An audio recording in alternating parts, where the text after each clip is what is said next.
So, time to take a look at the morning's papers for the last time. With us this morning to review them are the international business consultant and author Alison Stewart-Allen and the writer and academic Mo Lovett. Thanks for holding on in there and coming round once again. Good to see you again. Now, the first paper that we're looking at is the Mirror. I don't know if I've got it in front of me here. We're focusing on Andrew Bailey. This is the Governor of the Bank of England, pictured there with his head in his hand. So, talk us through this, Alison. Why are they focusing on him and the bank?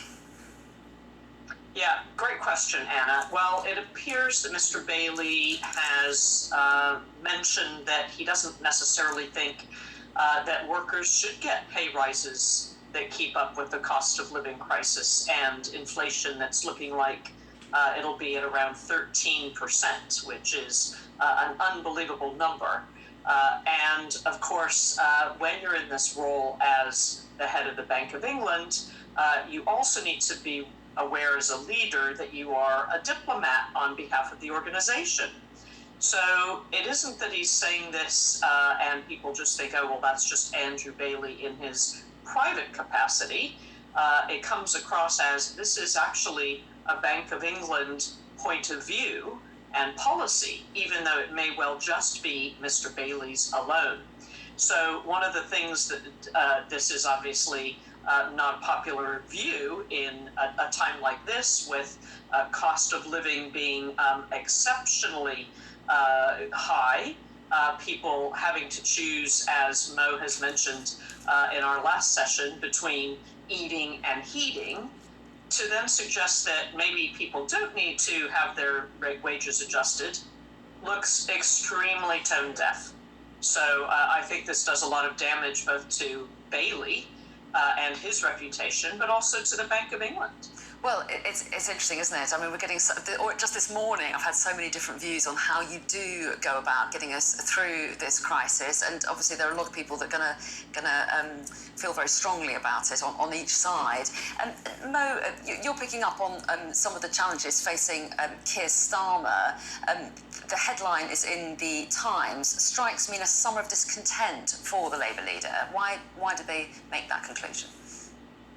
Yes, so this is the suggestion that Starmer faces rebellion from some of his union donors and some of his own MPs, actually, about what they're calling the party's cautious stance on industrial action. Obviously, we have seen a rise in industrial action, and that looks set to continue. And I think the Labour leader's coming under pressure to really clarify what the party's position is on industrial unrest, with some trade union sources suggesting that Unite, which is the second biggest party donor Labour's affiliates, could sever links with the party as soon as next summer. So that's why they're calling it a summer of discontent for the Labour Party. I mean, Unite itself, the insiders there have kind of played down this suggestion. But it is, as the paper points out, this piece points out, it's a far cry from Starmer's kind of first ever campaign video, when, if people remember, there was those nostalgic pictures of the miners' strike and Labour proclaiming that they always stood with the worker. And it does seem that the Labour Party has drifted from that considerably. I mean, some people might see it as strong leadership. They may see it as a break from Corbyn and the left of the party. But I think it does beg the question, sort of similar to what Alison was saying, really, if the Labour Party doesn't stand in solidarity with workers demanding better pay and conditions, who does? Which party does represent the working class? Yeah, I mean, his argument is it not, that Labour has to act like a government in waiting, and you wouldn't see ministers down on the picket line, and it's really for the unions to strike a deal with their employers. Yeah, I mean, that's his point, that the party should stay out of that. I mean, it's not really the history of the Labour Party, though, is it? Which was formed by a range of different organisations, including the trade unions. So it is a particular stance that he's taken. And, union membership has fallen across the country, so it might well not play too badly for him. It remains to be seen. But I do think there is this bigger question about industrial action and where the main parties stand on that. Yeah, and we're going to have plenty more chance to discuss it. Plenty more strikes are already planned across the summer, aren't they, in various different sectors.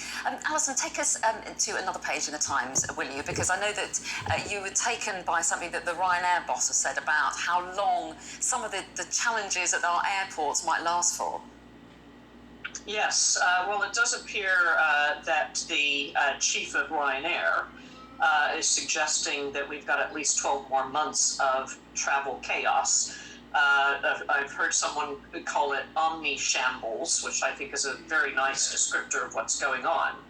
And the attempted explanation is air traffic control shortages of staff and incompetence, having to divert planes south within Europe to avoid Ukrainian and Russian airspace.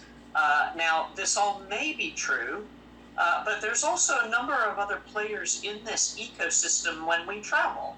So you've got the airlines, you've got air traffic control, you have the ground crew handling your luggage, you have the check-in team at the front end when you arrive at the airport.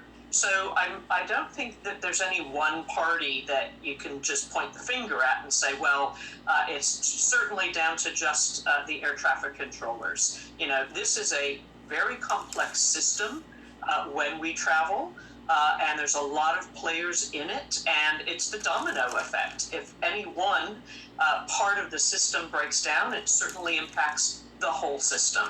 And that's the bit that's the challenge, is you can't just address air traffic control. You have to address all the other elements because collectively they get you. It's all so complicated, isn't it? We are out of time, and Mo, I'm so disappointed because there's a headline, Battle of the Hay Bales, that you've chosen, which we won't have time to cover. It's in the Daily Mail if anyone's interested.